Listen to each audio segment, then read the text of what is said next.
नमस्कार, मी गोव्याची शोभा नाईक. बघितलं ना, 20 रुपयाचे पाव घेऊन 3 पाव दिले. 20 रुपयाला 5 पाव, तर 2 पाव मला ठेवले आणि 3 पाव दिले. बघा आमच्या गावात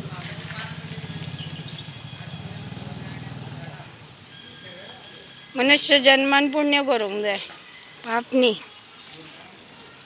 फाल्यां मेळटलें ना मेळटलें. भाभी